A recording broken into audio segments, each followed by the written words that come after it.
Buenas noches, profesora Elizabeth. Mi nombre es Sandra Ortega, soy alumna de Ingeniería en Prevención de Riesgo vespertino y hoy voy a hablar referente a mi proyecto de producción limpia.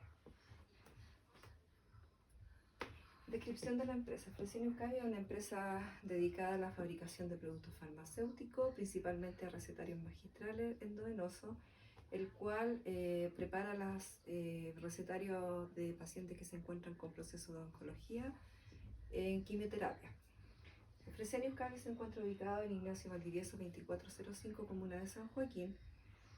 Hoy día tiene una superficie total del terreno de 4.200 metros cuadrados y una ocupación de suelo de 1.200 metros cuadrados, una dotación de 435 trabajadores. Explicación de la etapa. Bueno, primero hay que realizar la preparación del producto, de los sueros fisiológicos. Al realizar esto, primero es ingresar los materiales en cada jornada de trabajo. Luego se debe seleccionar la bandeja con los sueros fisiológicos y las infusiones según el listado de la tabla. Esto tiene que ser con la hoja de producción, ya los paños, las jeringas, las bandejas, la luza, las bolsas Ziploc, los guantes, todos los materiales que se van a ocupar para poder generar estas recetas magistrales. Luego se tiene que colocar el listado en el porta planillas en la pared frontal. Luego de esto se ingresan los insumos por la cámara al costado izquierdo del aislador para depositar los sets de infusión y las bandejas a tratar por la manga. Se te debe ingresar todo esto por la manga.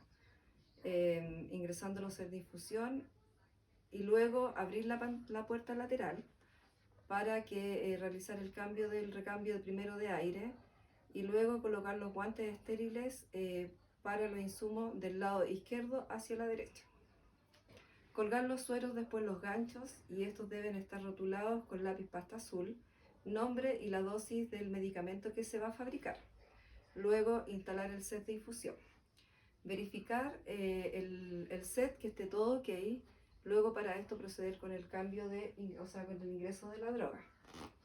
Verificar que el set está ok y proceder con el ingreso de la droga. Luego ingresar un tipo de droga solamente para no generar una contaminación cruzada del producto a la cámara principal. Después se realiza una esterilización del tapón con alcohol al 70% y se introduce una aguja en un ángulo de 45 grados.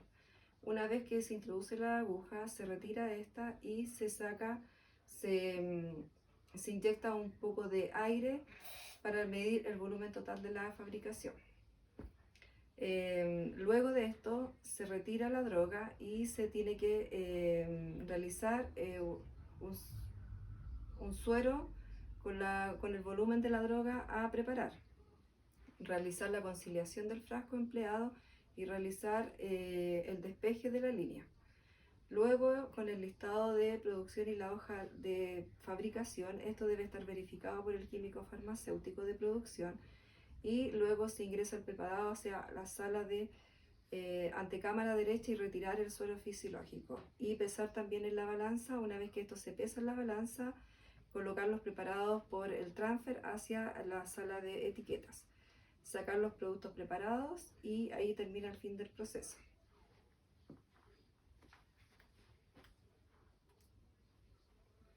Diagrama del flujo. Primero se deben colocar los sueros en la bandeja, el set de suero. Luego colocar el listado de la elaboración en el porta plantillas. Colgar los sueros de los ganchos y rotular con lápiz pasta azul. Verificar que el set de suero la bajada esté todo ok. Ingresar solo un tipo de droga a la cámara principal. Esto para no generar una contaminación cruzada, como lo dije anteriormente. Sanitizar el tapón de infusión de la goma donde se va a ingresar la droga. Sanitizar e ingresar la aguja en 45 grados y extrayendo pequeño volumen de aire. Medir el volumen del suero y registrar en la hoja de producción. Sanitizar la goma retráctil y adicionar el volumen de la droga. Eso también se tiene que homogeneizar la preparación y presionar esta para ver que no tenga filtraciones o no esté en algún lado con pérdida de medicamentos. Realizar la conciliación del frasco luego del despeje y registrar con la firma del químico farmacéutico de producción. Retirar el preparado hacia la antecámara derecha y retirar la bolsa del aislador y pesar en la balanza. Sacar la preparación por el transfer hacia la sala de etiquetas y ahí terminamos con el fin de proceso. Ecomapa. Acá está la sala, acá usted puede ver que está la sala donde se realizan las preparaciones de los productos. Esta sala tiene un ingreso con aire de presión positiva y la primera puerta, el ingreso, después se ingresa a una segunda área que es la esclusa, donde se preparan, se visten, se colocan el uniforme para poder ya hacer acceso a la sala principal. Acá tenemos la cabina de seguridad y aquí es donde se manejan y se realizan todas las preparaciones de los productos citostáticos. ¿Cuáles son los primeros las distinciones de la periodicidad o de lo que se consume acá? Tenemos el tablero eléctrico, tenemos iluminación, consumo de agua, también tenemos sobre todo los residuos peligrosos que se generan acá en este ecomapa. El organigrama primero está el gerente general, que es el gerente de toda el área de terapia, o en este caso de Fresenius Kabi. Después tenemos al gerente de producción, gerente de supply chain y dirección técnica.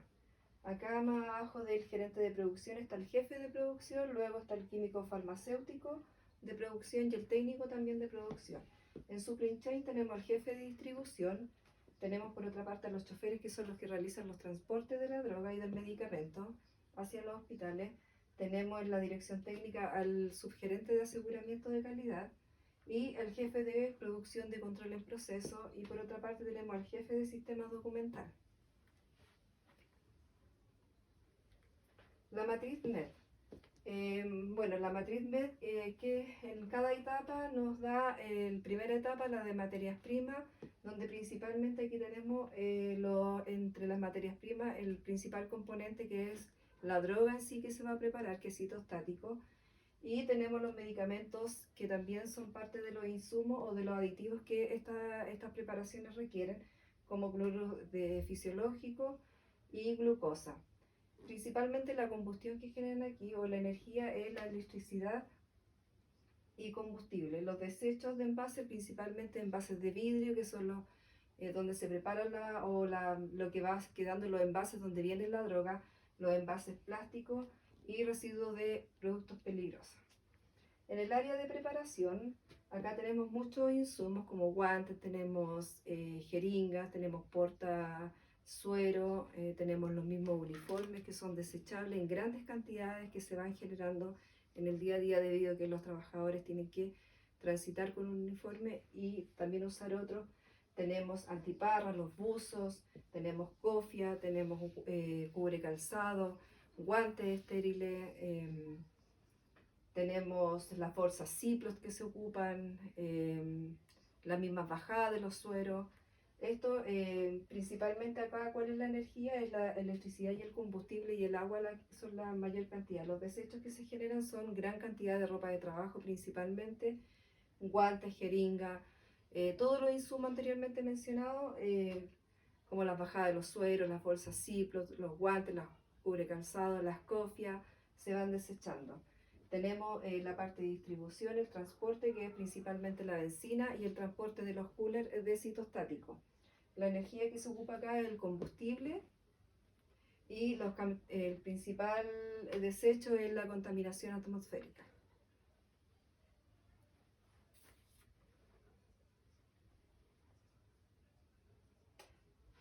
Me faltó una parte acá que después de la distribución es donde la droga llega al hospital. Acá principalmente, ¿cuál es la principal etapa en el uso? Son los insumos. Por una parte tenemos todo lo que son los guantes, las mascarillas, los delantales que usa la enfermera para la administración, y en sí la misma droga, el citostático. La energía que se ocupa ahí es principalmente la eléctrica y agua, El desecho también son insumos todos contaminantes con residuos peligrosos, debido a que ya todos esos insumos han sido usados.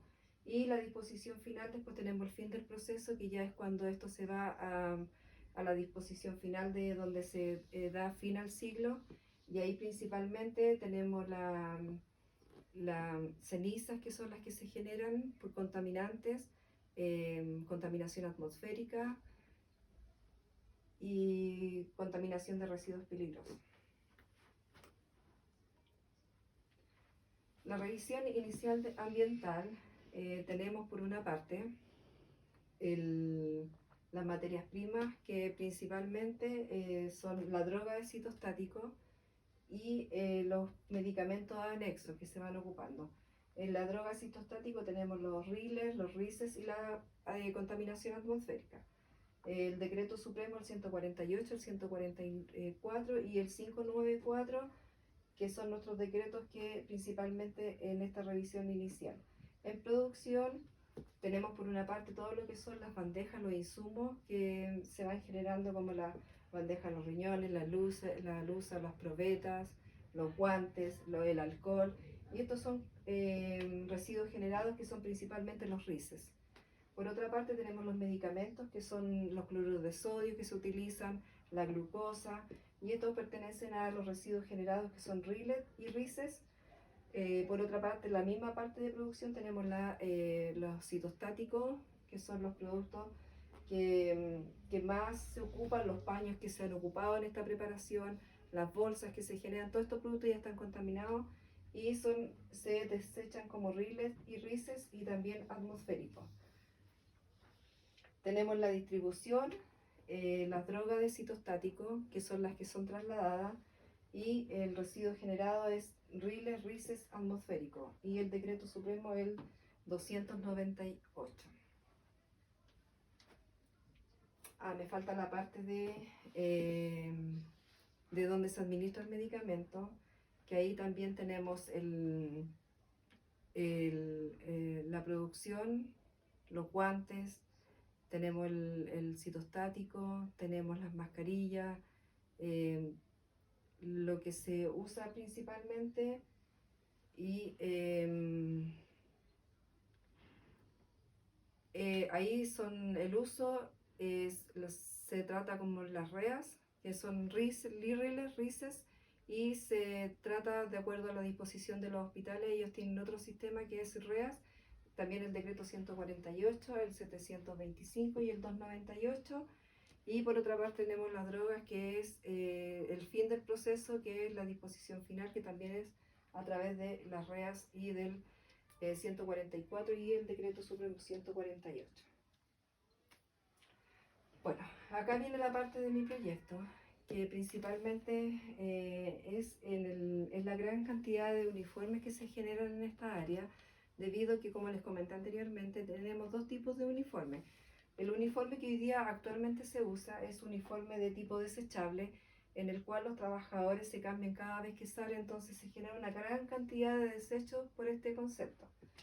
Y el proyecto consiste en cambiar este uniforme que es desechable por un uniforme que sea reutilizable, que se pueda lavar y se pueda esterilizar también.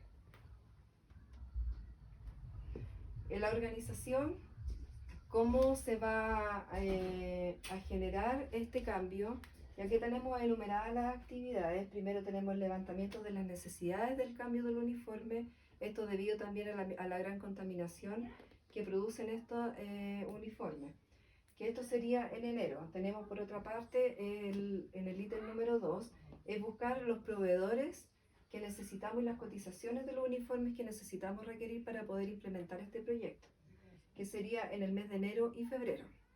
Por otra parte, tenemos en el tercer punto, que serían las muestras de los nuevos uniformes y las pruebas que estas deberían de realizarse con el personal, que esto lo generaríamos en el mes de marzo. Después tenemos las pruebas de tallaje y en los colaboradores, que esto ya sería en el mes de marzo y abril aproximadamente. Después tenemos el ítem número 5, que ya sería la compra de los uniformes, que sería en el mes de mayo, Y por otra parte tenemos la prueba o la puesta en marcha del nuevo uniforme, que sería ya aproximadamente en junio del 2021. Otro punto importante que se me quedó en el tintero, o por mencionar, es también la prueba de factibilidad que se debe realizar en estos uniformes. O sea, tienen que pasar en el proceso cuando se entregan estas muestras, tienen que pasar por un proceso de ver cómo tiene el comportamiento, ya sea en el lavado, en la esterilización, y ver efectivamente si este producto va a tener el comportamiento que necesitamos para poder ingresarlo al área de producción.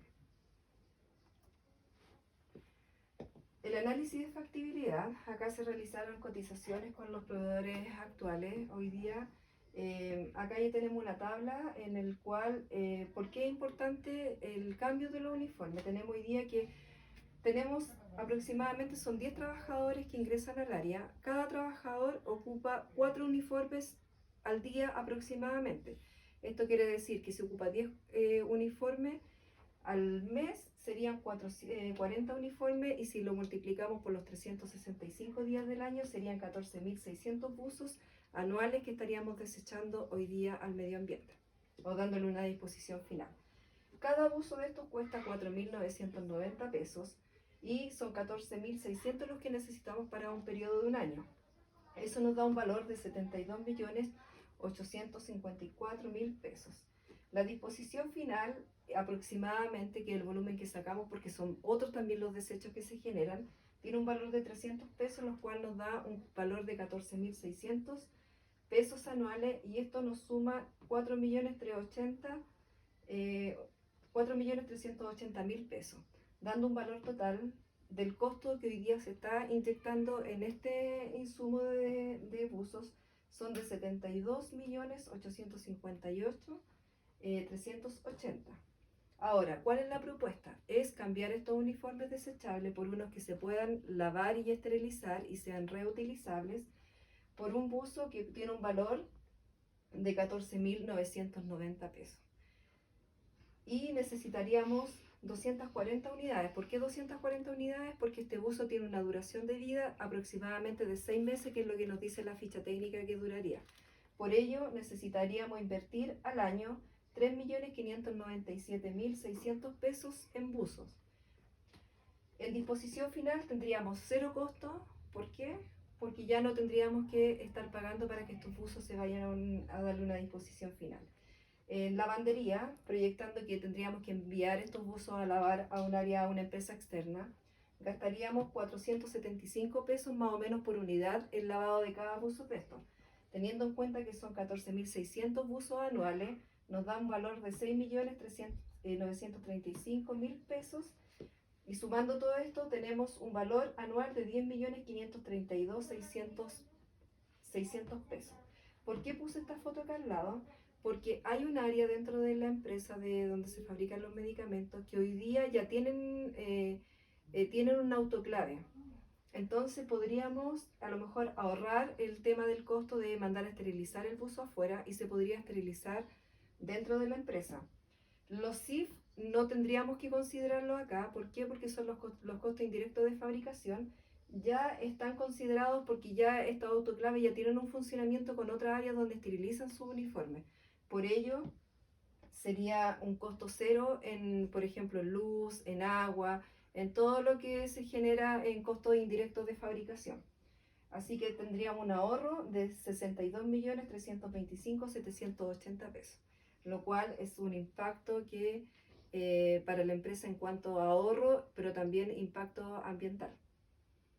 Por otra parte, tenemos también una cotización en el cual podríamos lavar, enviar a una empresa externa y que realice ambos procesos, ya sea el lavado de los buzos más la esterilización. En este concepto tenemos que el buzo, como dijimos anteriormente, tiene un valor de 14.990 pesos por una cantidad de 240 unidades, que me da 3.597.600 pesos. La disposición final tiene cero costo porque ya son buzos que reutilizaríamos. El lavado del buzo tiene un valor de 475, como lo dije anteriormente, y son 14.600 unidades, lo cual nos da un valor de 6.935.000 pesos. Y esterilizar un buzo afuera con esta misma empresa cuesta 2.976 pesos, lo cual que si lo multiplicamos por los 14.600 anuales que vamos a ocupar, nos da un valor de 43.449.600. El total de hacer todo este proceso externalizado, mandar el buzo a lavar afuera, esterilizarlo y que llegue directo para que el trabajador o el colaborador lo pueda usar, tiene un valor de 53.982.200. El ahorro que estaríamos generando en esta opción número 2 sería de 18.876.180 pesos. Bueno, esa ha sido mi presentación, profesora. Espero que no se me haya quedado nada en el tintero. Buenas noches.